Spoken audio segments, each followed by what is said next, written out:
इस समय की बड़ी खबर आपको बता दें, भारत के 8 पूर्व नौसैनिकों को कतर की एक अदालत ने मौत की सजा सुनाई है। कतर सरकार ने पिछले 1 साल से इन भारतीयों को कैद में रखा हुआ था। खबर यह है कि भारत की मुस्लिम दुश्मनी की एक और वारदात पकड़ी गई है। पहले कनाडा ने मोदी सरकार की इंतहा पसंदाना पॉलिसियों और काले करतूतों का भला फोड़ा। अब कतर ने भी इसराइल के लिए जासूसी करने वाले भारतीय नेवी के साबिक एहलकारों के मकरूह किरदार बेनकाब कर दी है। कतर ने 8 हिंदुस्तानी जासूसों को सजाए मौत दे दी है। जी हां, कतर में 8 हिंदुस्तानी जासूसों को सजाए मौत दे दी गई है। वहाँ पे चीज़ें और तरीके से ऑपरेट करती हैं, बड़े बुकिश स्टाइल से। हमारे साउथ एशिया में बुकिश स्टाइल कोई नहीं होता, इतने होता है झटके लाओ इन्होंने जरा, ठीक है ना। So the Indian point was कि झटका लाओ जरा इन्होंने, ठीक है नहीं। That's only how they were operating. Canada में दहशतगर्दी करने वाले रॉ के एजेंट तो बचकर निकल गए, मगर कतर में काबू आ गए और कतर की अदालत ने इसराइल के लिए जासूसी करने पर भारतीय बहरिया के 8 साबिक एहलकारों को सजाए मौत सुना दी। ये भारतीय एजेंट कतरी बहरिया के लिए सामान बनाने वाली कंपनी में मुलाजमत कर रहे थे। 8 हिंदुस्तानी जासूस जो कतर की जो आप दोस्तों का प्रोग्राम था कतर का। हिंदुस्तान भी तो हर जगह उंगलियां देता है ना जाके, वो भी तो बंदे का पुत्र नहीं बन सकता किसी एक जगह पर। किसी को फैज़ नहीं है हिंदुस्तान से, ये मुझे समझ नहीं क्यों करते हैं वो ऐसा। तो उन्होंने कतर, हालांकि कतर से उनके कोई बुरे मरासम नहीं है, लेकिन वहां भी उन्होंने उंगली दी है। लेकिन ये कि मैं समझता हूं जो कुछ भी हो रही है ज्यादती हो रही है दुनिया में कहीं भी। निहत्ते बिलखसूस जिनका किसी फॉरेन पॉलिसी से कोई रिलेशनशिप नहीं होता, जब वो मारे जाते हैं तो ये ज्यादती मेरे। रॉ ने ये किया है तो क्या हो गया, MI6 भी तो करती है, रॉ क्या नाम है, CIA भी तो करती है और एजेंसीज भी तो करती हैं। अगर हमने कर लिया तो देखिए, मैं जब इस वक्त ये एक बड़ा लम्हा फिक्रिया है कि जब आपके हालात नजर आते हैं, मुस्लिम दुनिया के हालात आ रहे हैं और तालीम का फुकदान है। हमारा सबसे बड़ा इस वक्त इस्लामिक वर्ल्ड का है कि तालीम बिल्कुल नहीं है। खुदा ने मिडल ईस्ट को बहुत ज्यादा तेल दिया था, लेकिन एक भी यूनिवर्सिटी इंटरनेशनल स्टैंडर्ड की वहां मौजूद नहीं है। एक भी हॉस्पिटल इंटरनेशनल स्टैंडर्ड का नहीं है। मैं जिस शहर में बैठा हूं, यहां से तकरीबन 25 मील के फासले पर जॉन हॉपकिंस है। इलाज कराने आज भी मिडल ईस्ट के लोग वहां आते हैं, अफसोस के साथ। मगर अंदरूनी खाना खुफिया मालूमात इसराइल तक पहुंचा रहे थे। सच यह है कि पाकिस्तान ने बार बार दुनिया की तवज्जो भारतीय दहशतगर्दी की तरफ दिलवाई। भारतीय दहशतगर्द कुलभूषण की घिनौनी कार्रवाइयों के सबूत तक दे दिए, मगर आलमी ताकतें नजरअंदाज करती रहीं। कनाडा और अब कतर के वाक़े के बाद दुनिया को यकीन आ गया होगा कि भारतीय अज़ाइम से आलमी अमन को खतरा है। इंडिया जो है that's a growing partner, strategic partner Indo Pacific में।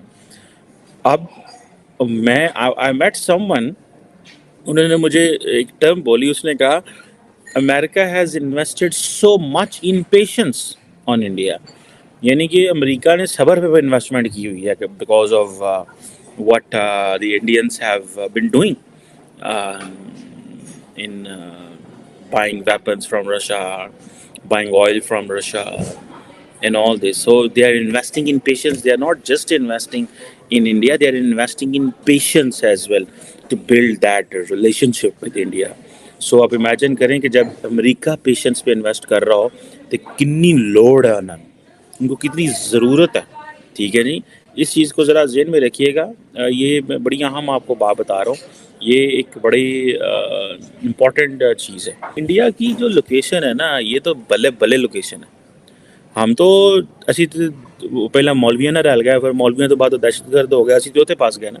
तो लोकेशन असी करते जी स्ट्रेटेजिक पाकिस्तान की। मैं तो उन जादूगरों पे हैरान हूँ जो पाकिस्तान की लोकेशन के ऊपर इतराते हैं। लोकेशन तो कटारे साहब बनाई है, चीन से कम्पीट नहीं कर सकते इंडस्ट्री में। ईरान ग्लोबली सैंक्शनड है, अफगानिस्तान ना तुसी गल नहीं करना चाहते। ईरान ग्लोबली सैंक्शनड है, चाइना से हम कम्पीट नहीं कर सकते। इंडिया ना साड़ी अजलां दी लड़ाई है, ये लोकेशन का दी कटे के साथ ही। ईरान हमारा जो है ना वो एनिमी कंट्री आपने बनाया हुआ पिछले कितने सालों से। तो हमारी लोकेशन क्या है भाई? समंदर ही समंदर, साढ़ा तो सिर्फ समंदर ही रह गया। चीनियों की ना सानू समझ आती ना उनको हमारी समझ आती है। वो चीनी क्या कह रहे हैं और हम क्या कह रहे हैं, कख पल्ले नहीं पड़ता ना उनके ना हमारे, ठीक है। उनको कुछ पता नहीं पाकिस्तानी क्या कह रहे हैं। बहुत बड़ा कल्चरल बैरियर है। आप चीन से, हम चीन करते हैं, साढ़े लीडर जाते हैं भाई दबा चीन साड़ा यार है। और पा मेरे चीन साड़ा यार है, पर गल ये कि मतलब हम कुछ कर थोड़ी सकते हैं।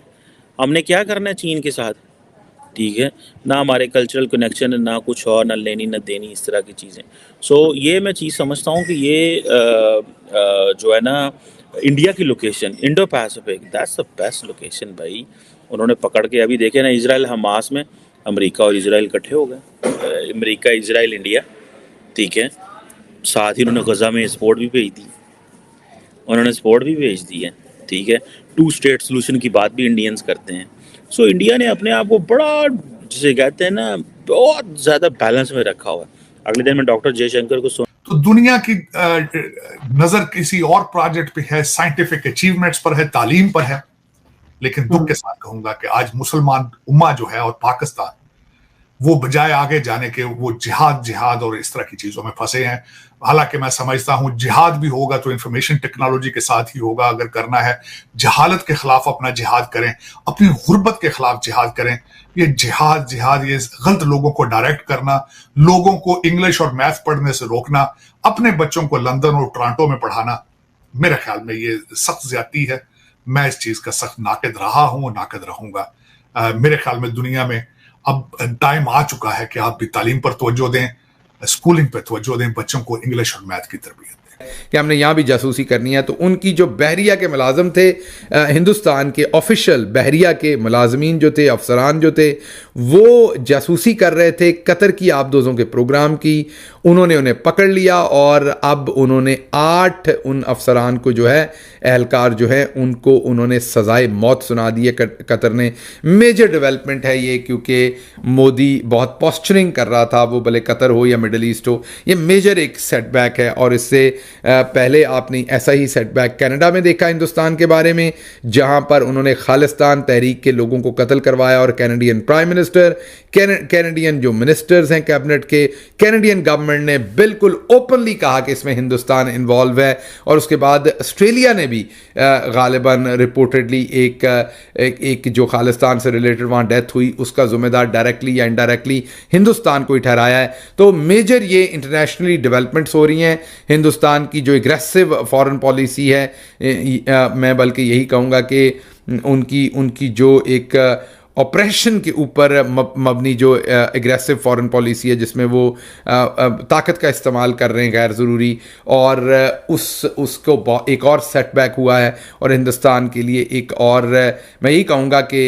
एक और हजीमत का सामना उनको है कि अब उनके 8 अफसरान को सज़ाए मौत वहाँ पर दे दी जाएगी।